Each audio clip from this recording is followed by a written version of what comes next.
Second order derivative.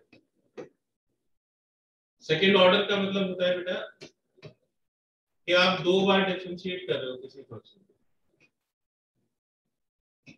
ठीक है। तो सेकेंड ऑर्डर का मतलब है दो बार डिफरेंशिएट करना।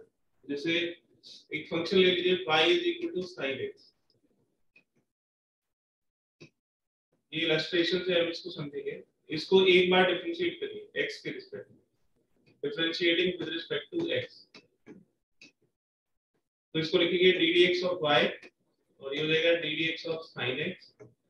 sin x का डिफरेंशिएशन हो गया cos x। तो जो फंक्शन गिवन था उसको हमने एक बार डिफरेंशिएट कर दिया और ये हमें dy dx की वैल्यू मिल गई। तो जो dy dx होता है y is equal to function को दिया हुआ है fx, तो dy dx को हम बोलते हैं first order derivative. First order derivative किसका फर्स्ट ऑर्डर डेरिवेटिव है? ये first order derivative of y with respect to x। तो y को हमने एक बार डिफरेंशिएट किया x के रिस्पेक्ट में, इसको बोलेंगे फर्स्ट ऑर्डर डेरिवेटिव। इसके और भी सिंबल है, जैसे dy dx है, इसको हम y1 से रिप्रेजेंट कर सकते हैं या y डैश से रिप्रेजेंट कर सकते हैं, है ना। तो ये इसके लिए और सिंबल है। तो y के सबस्क्रिप्ट में 1 लिखोगे तो y1 dy dx हो जाएगा, y डैश भी dy dx हो जाएगा। इसको एक और बार डिफरेंशिएट करेंगे, differentiating again with respect to x। इसको हमने एक और बार x के रिस्पेक्ट में डिफरेंशिएट किया, तो हो जाएगा d d x of dy dx left side में, और राइट हैंड साइड में हो जाएगा डी dx ऑफ cos। देखिए इसके लिए एक सिंबल है, इसको बोलते हैं d2y dx square. d2y dx square, इसको लिखा तो स्क्वायर की तरह जाता है लेकिन पढ़ते नहीं, डी स्क्वायर नहीं पढ़ेंगे इसको, इसको d2y, ये एक सिंबल है, सिर्फ कोई मल्टीप्लिकेशन या डिवीजन नहीं है। तो dy dx के डिफरेंशिएशन को d2y dx स्क्वायर, मैं लिख भी देता हूं इसको d2y dx स्क्वायर, इस तरह से पढ़ते हैं बेटा, d2y dx स्क्वायर। तो cos x को डिफरेंशिएट करोगे तो ये माइनस sin x आ जाएगा। तो जो d2y dx स्क्वायर है, d2y dx square, this is called second order derivative. Second order derivative of y with respect to x।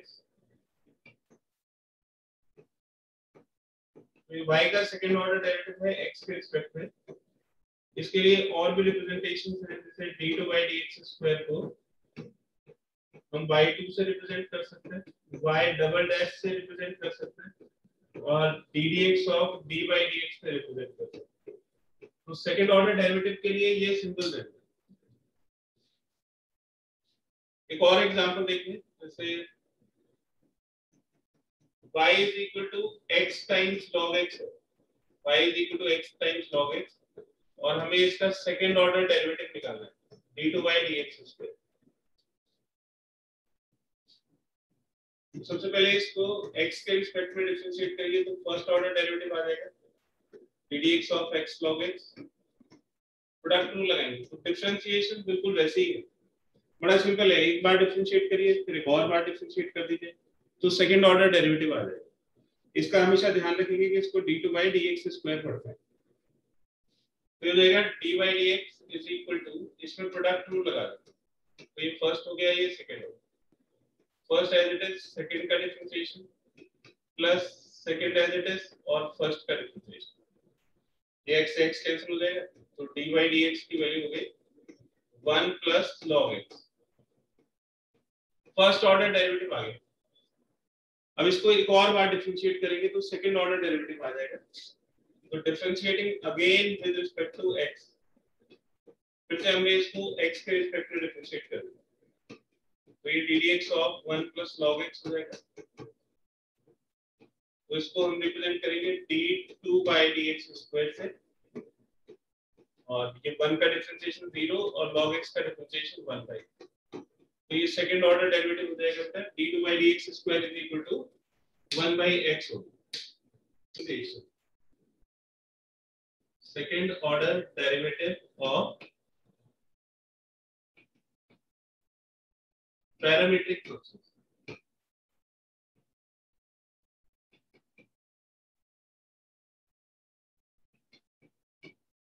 इसके लिए एक चीज का ध्यान रखिएगा कि अगर हमें d2 by dx स्क्वायर निकालना है और थीटा पैरामीटर है, तो थीटा के रिस्पेक्ट में हम सेकंड ऑर्डर डेरिवेटिव निकालेंगे और x के रिस्पेक्ट में सेकंड ऑर्डर डेरिवेटिव निकालेंगे।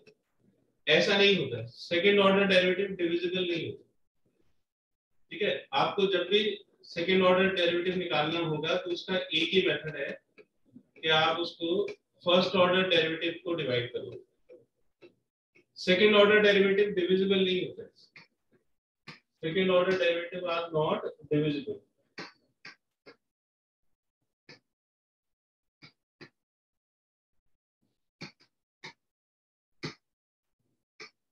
तो उनको डिवाइड करके आपको कुछ नहीं मिलेगा। ठीक है, तो सेकंड ऑर्डर डेरिवेटिव अगर आपको निकालना होगा तो फर्स्ट ऑर्डर डेरिवेटिव को ही डिफरेंशिएट करना पड़ेगा। ये इस एग्जांपल से और क्लियर हो जाएगा। जैसे y is equal to a cos theta है ना, और x दिया हुआ है x is equal to a sin theta. हमें इसमें कैलकुलेट करना है d2x d theta square d2y d theta square and d2y dx square. इन सभी की वैल्यू निकालनी है। देखिए सबसे पहले x को लेते हैं, x is equal to a sin theta हो गया। x थीटा का फंक्शन है तो आप इसको थीटा के रिस्पेक्ट में डिफरेंशिएट कर सकते हैं। तो इसको थीटा के रिस्पेक्ट में डिफरेंशिएट करेंगे तो dx d थीटा हो जाएगा a cos थीटा। ठीक है, ये फर्स्ट ऑर्डर डेरिवेटिव आ गया। अब इसको फिर से एक बार थीटा के रिस्पेक्ट में डिफरेंशिएट कर दीजिए। a कांस्टेंट रहेगा और cos थीटा का डिफरेंशिएशन माइनस sin थीटा होगा। तो ये माइनस a sin थीटा हो गया और ये वैल्यू हो गई d2x d थीटा स्क्वायर।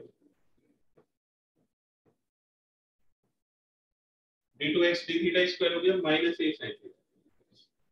बिल्कुल उसी तरह से y is equal to a cos theta, इसको एक और बार डिफरेंशिएट करें तो dy d theta is equal to a और cos थीटा का differentiation minus sin theta.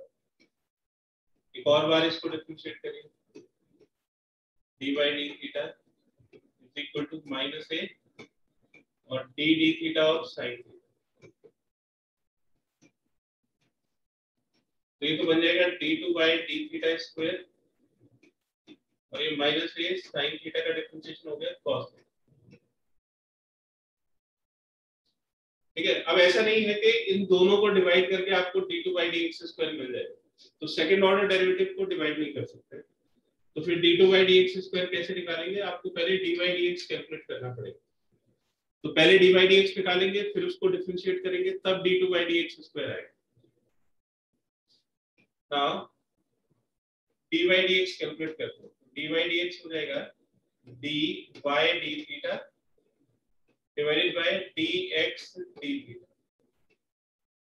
dy d theta divided by dx d theta. तो इसमें dy d थीटा की वैल्यू सब्स्टिट्यूट कर दीजिए। dy d theta is minus a sin theta and dx d theta is a cos theta. तो a cancel हो जाएगा और इसका रिजल्ट आ जाएगा माइनस tan थीटा। ये dy dx की वैल्यू। अब इससे d2 dx स्क्वायर निकालने के लिए इसको x के रिस्पेक्ट में डिफरेंशिएट करना है। तो दोनों तरफ x के रिस्पेक्ट में डिफरेंशिएट करेंगे तो बाहर तो आ जाएगा d2 dx square equal to minus tan theta का डिफरेंशिएशन बताइए। ये दोनों चीजों को समझिए, एक तो हम थीटा के रिस्पेक्ट में tan थीटा को डिफरेंशिएट कर रहे हैं और एक tan x को थीटा के रिस्पेक्ट में डिफरेंशिएट कर रहे हैं या x के रिस्पेक्ट में tan थीटा को डिफरेंशिएट कर रहे हैं। इन सब की वैल्यूज बताइए जरा एक बार। tan थीटा का थीटा के रिस्पेक्ट में डिफरेंशिएशन क्या होगा? sec square theta square theta. और sec tan x का थीटा के रिस्पेक्ट में क्या डिफरेंशिएशन होगा? sec square x into dx dx d theta. बिल्कुल ऐसे जैसे इम्प्लिसिट फंक्शन में हम करते थे और ये हो जाएगा sec square theta two d theta dx। तो ये जब क्वेश्चन पूछा जाता है तो इसी स्टेप में जाके बच्चे गलती करते हैं, फ्लो में रहते हैं और tan थीटा का डिफरेंशिएशन सीधा sec स्क्वायर थीटा लिख देते हैं। इसका ध्यान नहीं रखते कि इसको x के रिस्पेक्ट में डिफरेंशिएट करना है। ठीक है, तो ध्यान रखिएगा ये स्टेप इंपॉर्टेंट है, इसी में गलती होती है।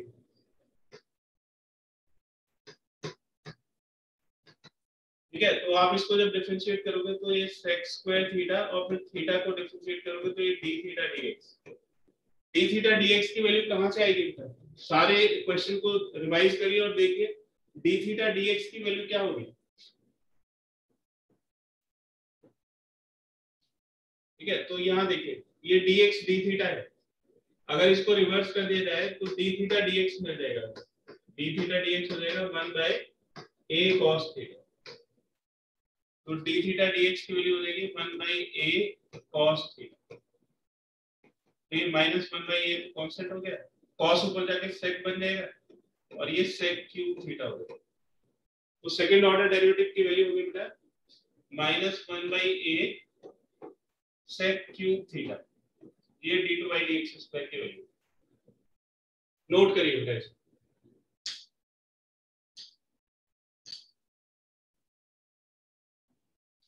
ठीक है, ये टाइप थर्ड के क्वेश्चन है, इसमें आपको एक इक्वेशन दी हुई होगी और एक और इक्वेशन आपको प्रूव करनी होगी।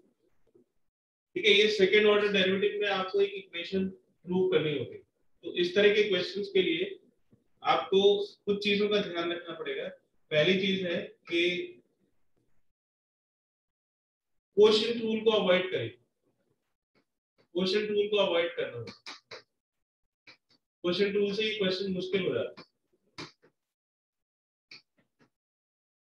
तो जब आप सेकंड ऑर्डर डेरिवेटिव निकालोगे d2/dx स्क्वायर, तो आप क्वोशिएंट रूल को अवॉइड करोगे। कैसे अवॉइड करेंगे? By multiplying whole equation. तो जो भी आपको पूरी इक्वेशन मिली हुई है उसको मल्टीप्लाई कर दीजिए एलसीएम से, तो इक्वेशन प्लेन हो जाएगी और आपको क्वोशिएंट रूल लगाने की जरूरत नहीं पड़ेगी।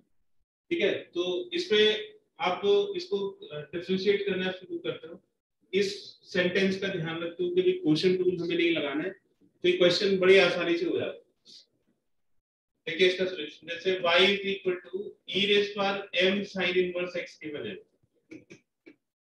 ठीक है, हमने इसको फर्स्ट ऑर्डर, ये इसको देख के पता लग रहा है कि आपको dy/dx भी कैलकुलेट करना पड़ेगा और d2/dx स्क्वायर भी कैलकुलेट करना पड़ेगा। तो हमने इसको x के रिस्पेक्ट में डिफरेंशिएट कर दिया, तो e m sin inverse x। ठीक है, e का डिफरेंशिएशन हो गया, फिर m sin इनवर्स x का डिफरेंशिएशन होगा m into √1 - x square, m into 1/√1 - x square. Chain rule हमने लगा दिया, पहले e⁻x वाला फॉर्मूला लगाया, तो e⁻x का डिफरेंशिएशन तो e⁻x हो, फिर जो हम x के प्लेस पे कंसीडर कर रहे हैं उसके डिफरेंशिएशन से मल्टीप्लाई कर दें। तो m into sin inverse x में m तो एज इट इज रहेगा और sin इनवर्स x का डिफरेंशिएशन 1/√1 - x स्क्वायर। अब d2/dx स्क्वायर कैलकुलेट करने के लिए इसको एक और बार डिफरेंशिएट करना पड़ेगा, लेकिन हमने तो ये सीखा हुआ है कि क्वोशिएंट रूल हमें लगाना नहीं। ठीक है, तो क्वोशिएंट रूल नहीं लगाएंगे तो उसके लिए आपको इसको एलसीएम से मल्टीप्लाई करना पड़ेगा। तो मल्टीप्लाइंग बाय √1 - x स्क्वायर, इस पूरी इक्वेशन को √1 - x स्क्वायर से मल्टीप्लाई करें तो हो जाएगा √1 - x स्क्वायर into d/dx। यहाँ से √1 - x स्क्वायर कैंसिल हो जाएगा, m बचेगा into e⁻m sin इनवर्स।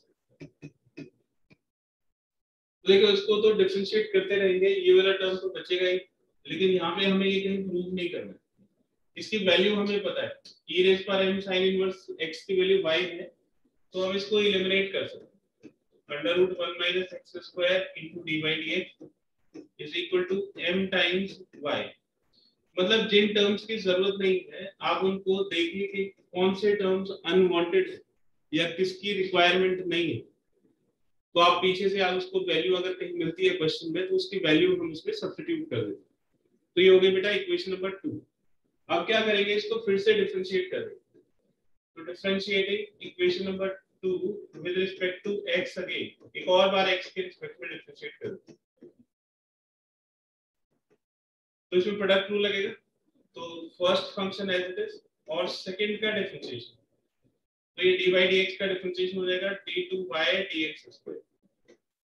फिर second function as it is रहेगा, यानी कि dy dx as it is रहेगा, और फर्स्ट फंक्शन का डिफरेंशिएशन, तो फर्स्ट फंक्शन का डिफरेंशिएशन हो जाएगा 1/2 √1 - x² और 1 - x² का डिफरेंशिएशन -2x।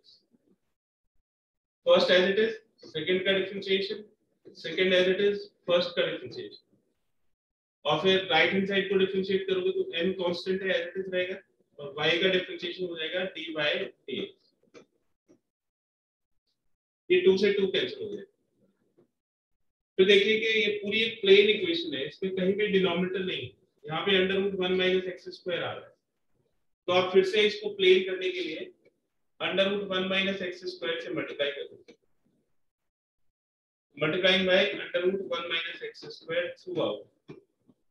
हर एक टर्म को √1 - x² से मल्टीप्लाई कर दिया, जिससे ये प्लेन हो जाएगी इक्वेशन। तो √1 - x² से इसको मल्टीप्लाई करेंगे तो 1 - x² आएगा, फिर d2 dx², ये √1 - x² कैंसिल हो जाएगा, -x बचेगा, dy dx है ना। √1 - x² कैंसिल हो गया, -x * dy dx, और राइट साइड में आ जाएगा m * dy dx * √1 - x²।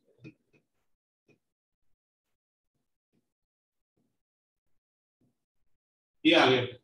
अब देखिए जो प्रूव करना है उससे मैच करिए।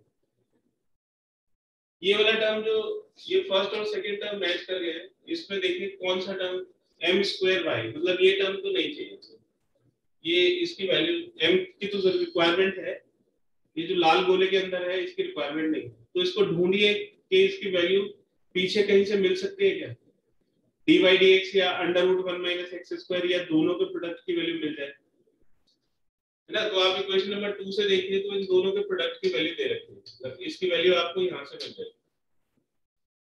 तो ये किसके इक्वल है, √1 - x² dy dx m * y के इक्वल है।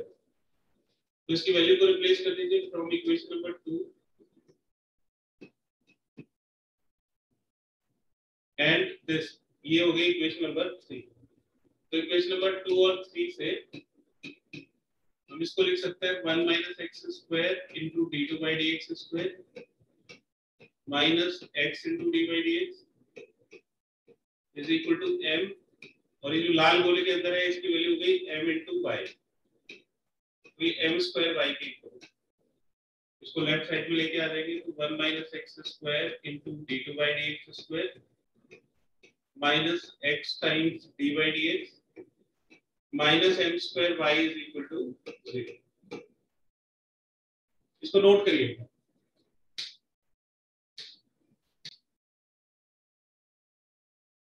क्वेश्चन को मैच कर लीजिए बेटा अपने सॉल्यूशन से। देखिए जो प्रूव करने वाले क्वेश्चंस हैं उसमें आपको पता होता है कि हमारा रूट क्या होगा, हमें क्या जरूरत है, तो जो जो टर्म्स नहीं चाहिए प्रूव करने में तो उनको एलिमिनेट करते रहिए, और जो टर्म चाहिए उनको रिटेन करिए। y is equal to e raised by ax into cos dx, इसको डिफरेंशिएट करिए x के रिस्पेक्ट में, dy dx हो जाएगा ये e raised by ax as it is, और cos bx का डिफरेंशिएशन चेन रूल लगाएंगे तो माइनस sin bx, और फिर bx का डिफरेंशिएशन b हो जाएगा, फिर सेकंड एज इट इज यानी कि cos bx as it is, और फर्स्ट का डिफरेंशिएशन तो e raised by ax का तो e raised by ax ही रहेगा, फिर ax का डिफरेंशिएशन a हो जाएगा।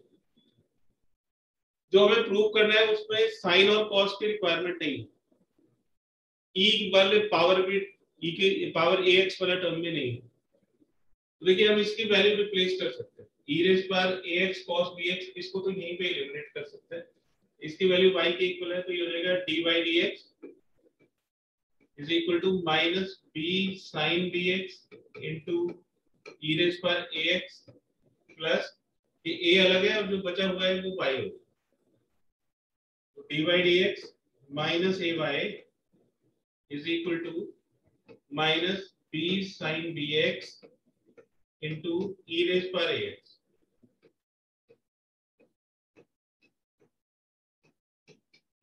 ये हमने फर्स्ट ऑर्डर डेरिवेटिव करके इसको रीअरेंज कर लिया, y वाले टर्म लेफ्ट हैंड साइड में लेके आ। इसको एक और बार डिफरेंशिएट करिए, differentiating again with respect to x। इसको x के रिस्पेक्ट में डिफरेंशिएट करेंगे तो dy dx का डिफरेंशिएशन हो जाएगा d2y dx square minus a और y का डिफरेंशिएशन हो गया dy dx। तो माइनस कांस्टेंट है एज इट इज रखिए, ये फर्स्ट एज इट इज, या b भी कांस्टेंट है तो b को भी बाहर निकाल सकते हैं, माइनस b को निकाल लीजिए बाहर। तो फर्स्ट हो जाएगा sin bx as it is, और e रेज पर ax का डिफरेंशिएशन हो जाएगा e रेज पर ax into a। फिर सेकंड e रेज पर ax as it is, minus b तो पहले ही बाहर चला गया, sin bx बचेगा, तो sin bx का डिफरेंशिएशन हो जाएगा cos bx into b। ठीक है, तो ये हो गया d2 dx square minus a dy dx is equal to minus a into b into e raised पर ax into sin bx।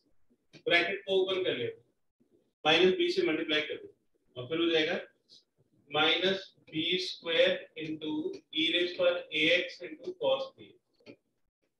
अब देखिए जिन जिन टर्म की रिक्वायरमेंट है उसको तो रिटेन करिए, जैसे d2 dx स्क्वायर हमें चाहिए तो उसको रखिए, dy dx की रिक्वायरमेंट है इसको भी रखिए। ये वाले टर्म्स हैं, इनको सोचिए कि इनको किससे रिप्लेस कर सकते हैं, क्योंकि इनकी रिक्वायरमेंट नहीं है, ये हमें चाहिए नहीं। तो देखो जरा इक्वेशन नंबर 2 को देखिए, इक्वेशन नंबर 2 में ये पूरा टर्म हम रिप्लेस कर सकते हैं।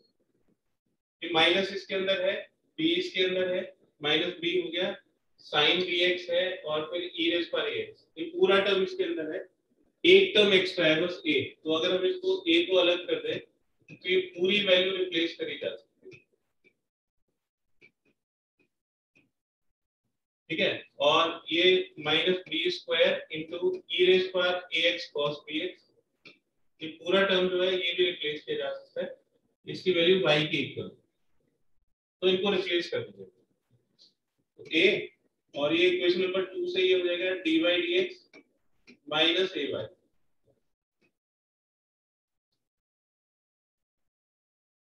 ठीक है, फिर ये हो गया माइनस बी स्क्वायर वाई, फिर हो जाएगा a dy dx minus a square Y minus B square. Right hand side में तो हमें जीरो चाहिए, तो सारे टर्म्स को लेफ्ट हैंड साइड में लेके आ जाएंगे, d2 dx square minus a dy dx तो पहले से ही था, तो एक और a dy dx left side में आ जाएगा, तो minus a dy dx plus a square y plus b square y is equal to 0। तो ये प्रूव हो गया, d2 dx स्क्वायर माइनस ये डबल हो जाएगा 2a dy dx, फिर दोनों में से y कॉमन आ जाएगा, तो a square plus b square बचेगा इज इक्वल टू 0। हेंस ठीक है, तो आपको अगर पीछे टर्म्स आप रिप्लेस कर सकते हो, क्वेश्चन को सिंपलीफाई कर सकते हो, तो पीछे जो आपको वैल्यूज मिल रही है उनका भी ध्यान रखना पड़ेगा। ठीक है, ये ज्यादातर ई एक्सपोनेंशियल और ट्रिग्नोमेट्री में साइन कॉस वाले टर्म रिपीट करते हैं, दो बार डिफरेंशिएट करते हैं, तो इस तरह के क्वेश्चंस में ये आता है कि आपको पीछे से वैल्यूज रिप्लेस करनी पड़ती है। नोट करिए इसको, और इसको